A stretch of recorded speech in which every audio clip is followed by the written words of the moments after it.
Tonight on SCTV3, take a behind-the-scenes look at the Best of Broadway Club ahead of the upcoming production. Plus, see the local business that is helping the club Frisbee team with their fundraiser. All that and more tonight on SCTV3.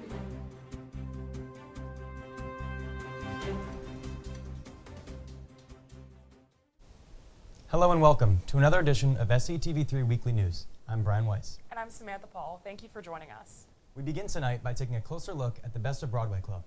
This group of performers work to put on a show every semester, holding auditions for all skill levels. These rehearsals take place in the Fuller Arts Center here on Springfield's campus, where students learn challenging music and dancing techniques. I sat in on a rehearsal to see how a production comes together.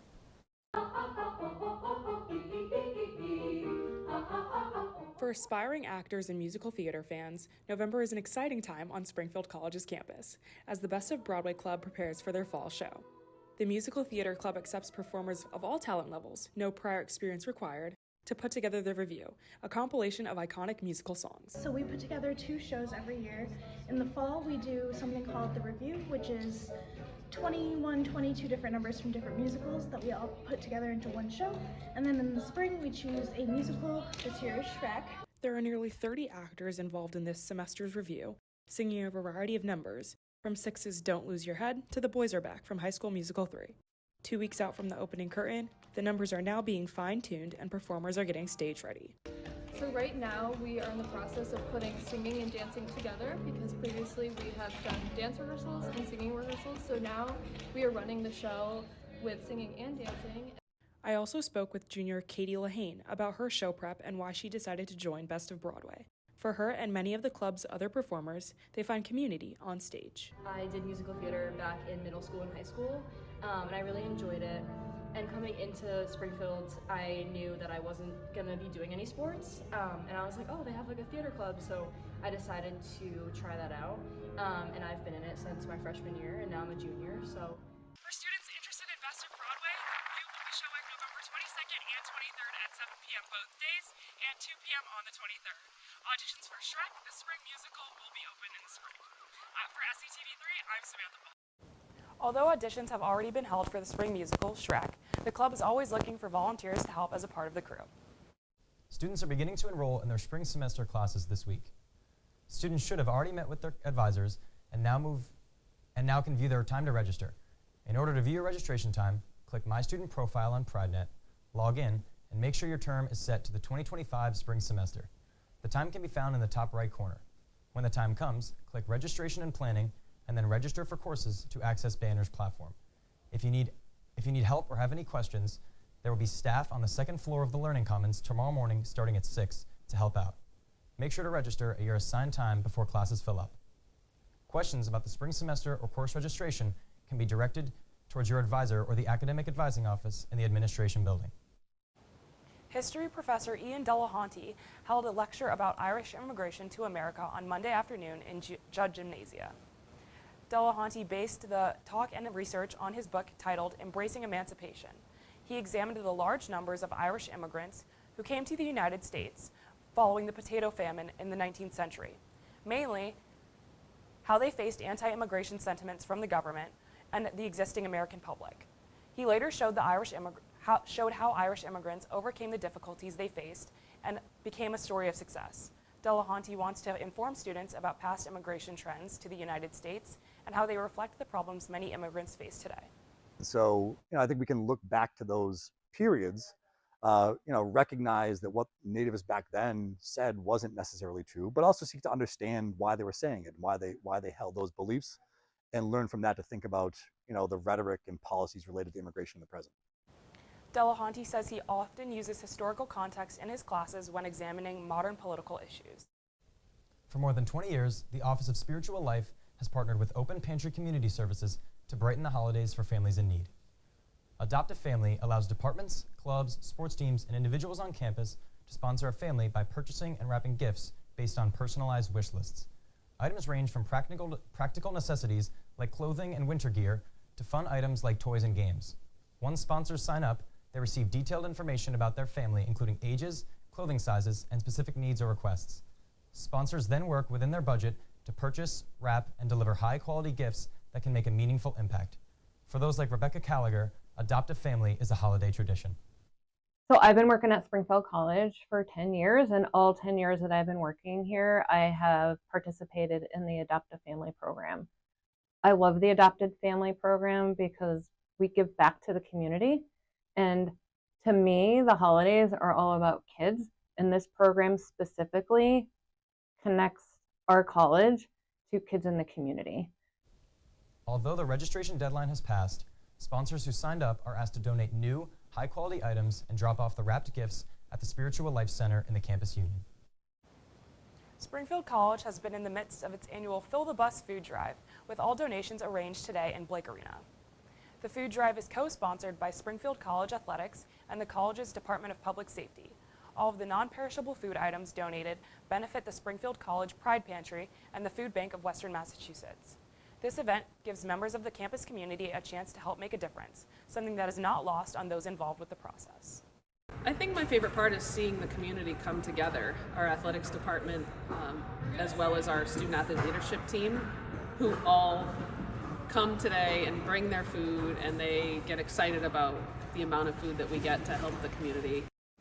If students would like to donate food items ahead of the holidays, they are always welcome to and can stop by the Pride Pantry or any local food bank.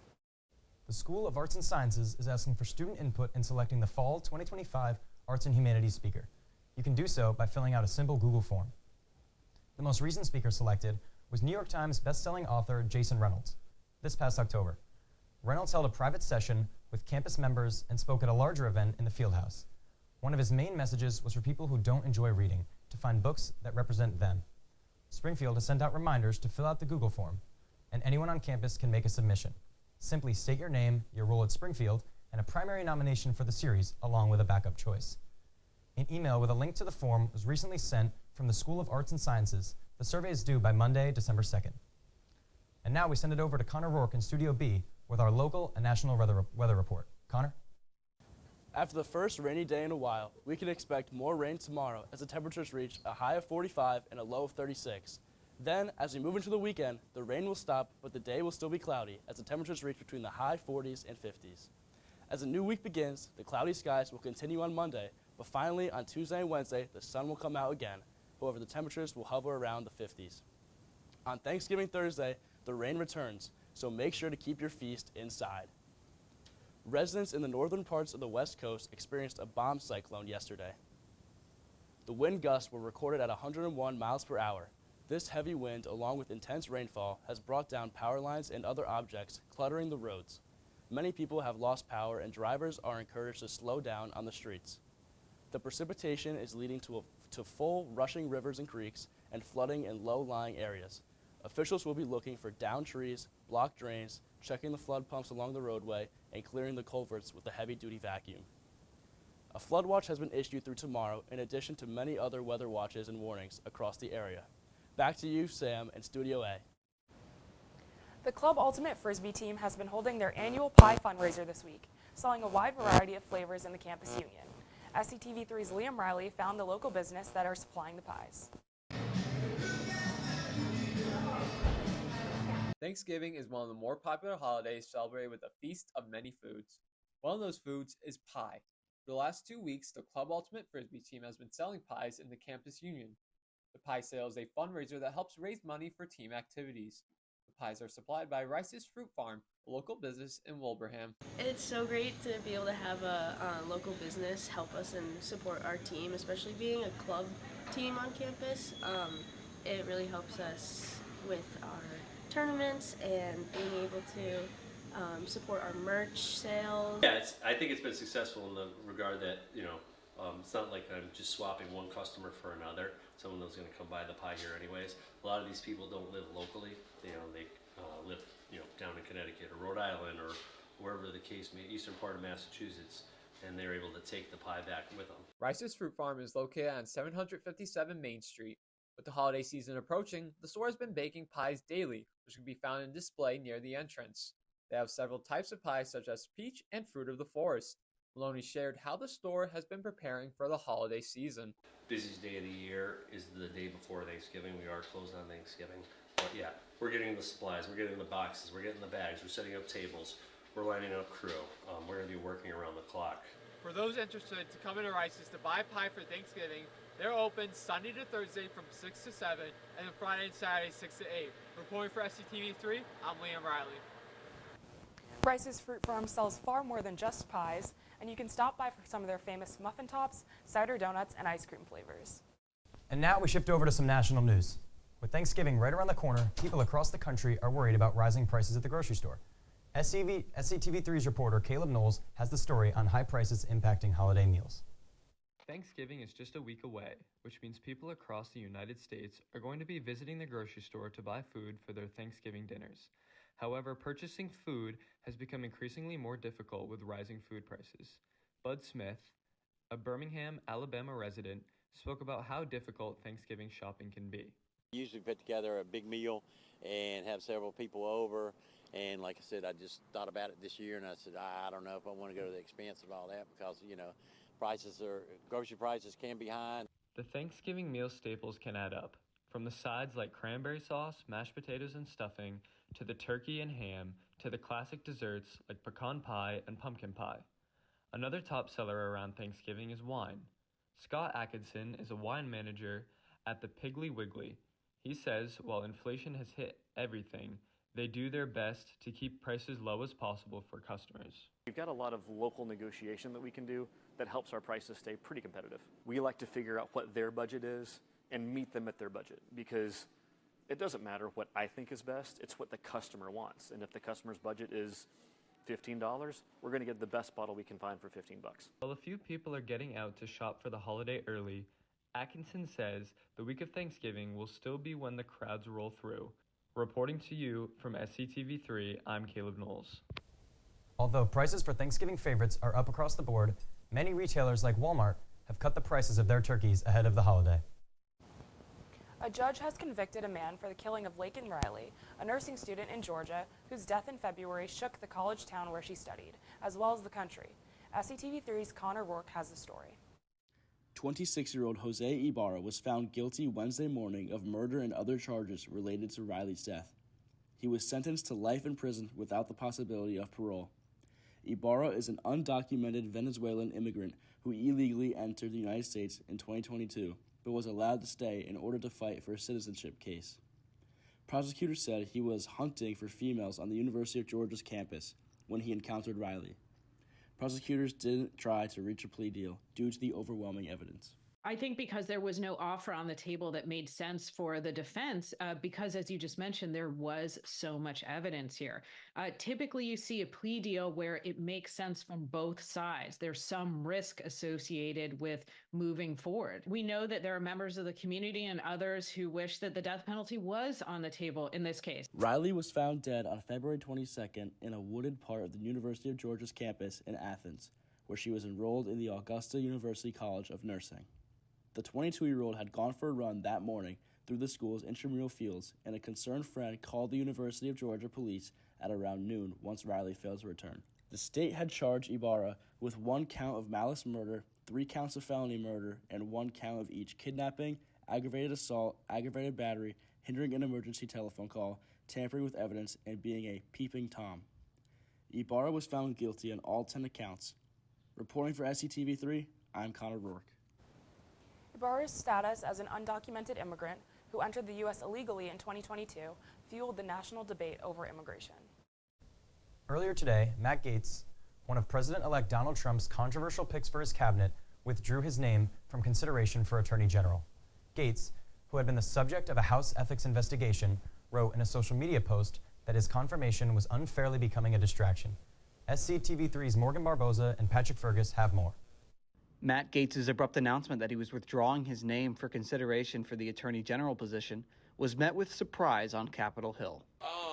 Well, I'm sure it was the right decision. If he feels like it is, and the president feels like it is, the president deserves to have a cabinet who is going to implement his agenda, serve his interests. Very troubling. I think for someone to be nominated to be the chief law enforcement officer of the United States and facing persistent and disturbing charges involving sex trafficking and drug use really caused some real challenges for him. Gaetz has been investigated for sexual allegations involving a minor by the very department Trump wants him to lead. The House Ethics Committee met behind closed doors Wednesday amid pressure to release its report probing claims against Gaetz. The Senate Judiciary Chair Durbin sent a letter to the FBI requesting the complete evidentiary file in the investigation into Gates' alleged criminal allegations involving minors. Several of his picks have also weathered claims of harassment or assault. Defense Secretary nominee Pete Hegseth was investigated for sexual assault in 2017. No criminal charges were filed, and he denies those allegations. I have, as far as the media is concerned, I'll keep this very simple. The matter was fully investigated, and I was completely cleared, and that's where I'm going to leave it. Thank you very much. HHS nominee Robert F. Kennedy Jr. apologized to a former nanny who accused him of unwanted sexual advances in the 90s. Reporting for SCTV3, I'm Morgan Barbosa. The House Ethics Committee was deadlocked in a vote Wednesday about whether to release its report looking into Gates' sexual misconduct allegations. The committee says Gates' decision to withdraw his nomination should end the question of whether or not the report should be released. When we come back, Caleb Knowles has the latest news and highlights from Pride Athletics on SCTV3 Sports Extra.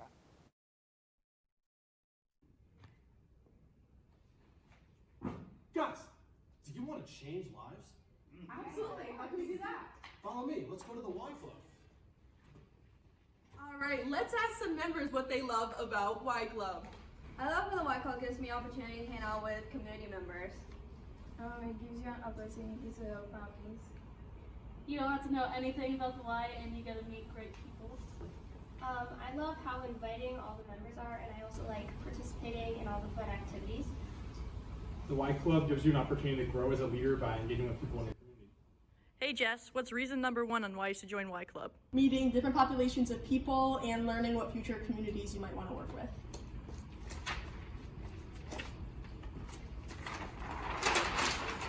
You should join the Y Club to make different connections, whether it's business, friendship, or just leadership connections.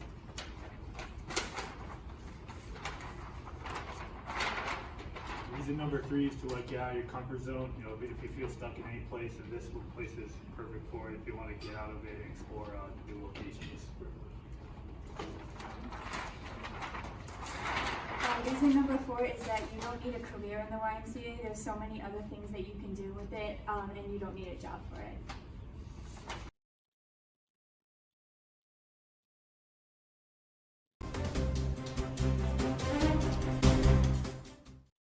Welcome to this week's edition of Sports Extra. I'm Caleb Knowles, keeping you covered with all things Pride Athletics. Under the lights of Blake Arena, the wrestling team defeated New England College 45-6. The Pride started out the meet with 4 straight wins.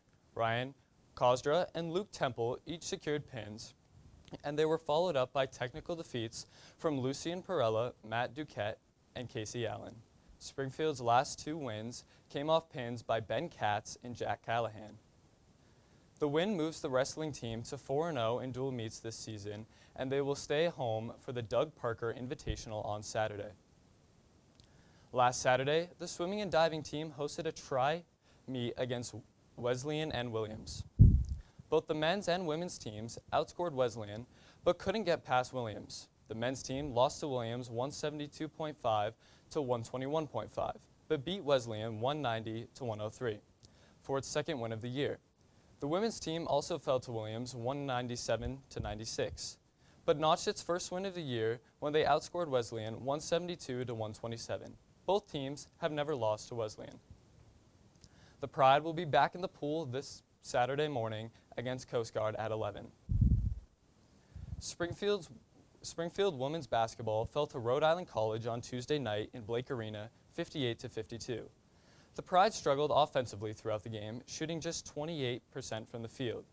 Angie Shurema was a bright spot for the Springfield's offense as she posted 21 points and 8 rebounds. For the anchor women, Madison Medbury played a key role in the win. She finished with 15 points, 12 rebounds, and 8 assists. Angelina Nardolillo also had a strong game for RIC, tallying 13 points and 9 rebounds. The Pride will look to get back in the win column on Saturday as they travel to face Amherst at 1. Last Saturday, Springfield football took down SUNY Maritime to claim its fourth conference title win in a row, and its first undefeated regular season since 2017. SCTV3's Sam McGilpin has more on the Pride's historic run. Last Saturday, the Springfield College football team beat SUNY Maritime to claim its 4th straight NEWMAC title and an auto bid to the D3 playoffs, but the bigger picture is key. Springfield has gone 10-0 for the 3rd time in program history, and the senior class has not lost a conference game. The Pride also put up feats such as beating Union for the first time since 2016 and the nation's best 451 rushing yards per game.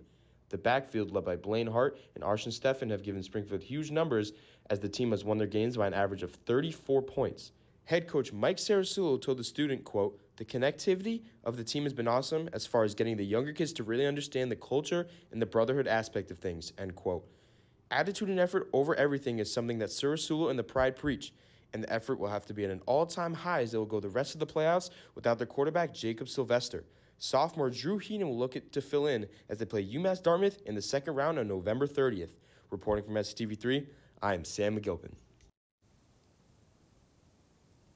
Springfield faces off against UMass Dartmouth on Saturday, November 30th.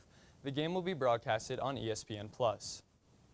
Now to take a look at this week's upcoming schedule. Kicking off the home schedule will be wrestling, holding its sole invitational of the year on Saturday. The swimming and diving team will be at home for the 2nd week in a row against Coast Guard.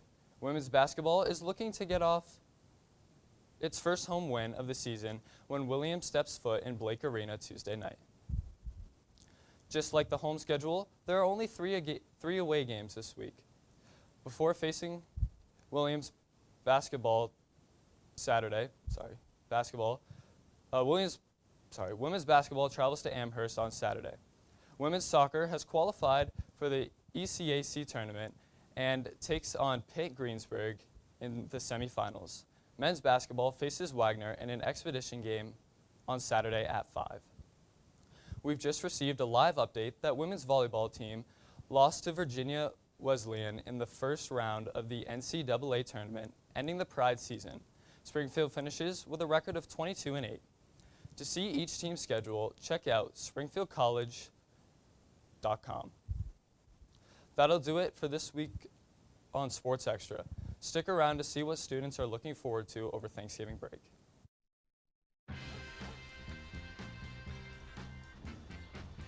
When we adopt a shelter pet, we discover they're a unique mix of all kinds of things. I'm on Jules spotting on this last one. There it is.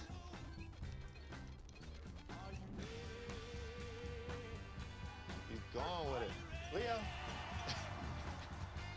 They're a little bit of a lot of things, but they're all pure love.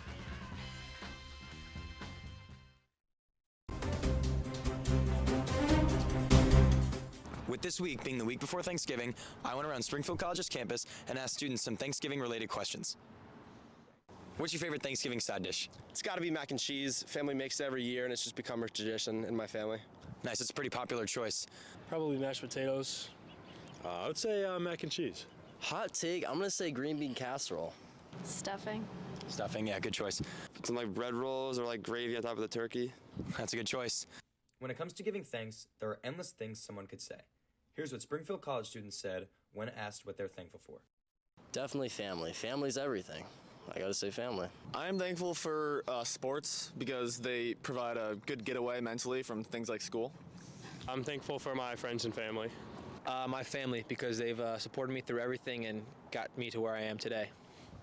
I'm thankful for the Springfield College community. Thanks. It's got to be friends and family, you know, the people that you spend most of your life with.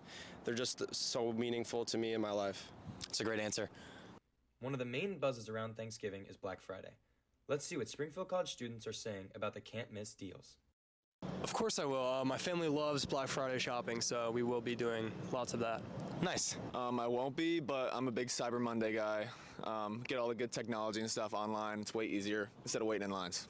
Not Black Friday, but I will be doing some Cyber Monday. You know, you got to stay online, go on your computer and find all the good deals online. So I think that's much more efficient, so you don't have to go anywhere and fight over things in store. Of course, I'm going to buy a lot of the pants, jacket, t-shirt, and a lot of things in Thanksgiving special discounts. Yeah, I'll probably dabble a little bit. What are you going to check out? Probably some clothes, you know. Can never go wrong with some clothes. Perfect, thank you. That'll do for this week for our show. Thank you for joining us. A reminder that all our shows and stories can be found on our YouTube channel, SCTV3. We're off next week for the holiday, but we'll be back on air Thursday, December 5th. Same time? Same place.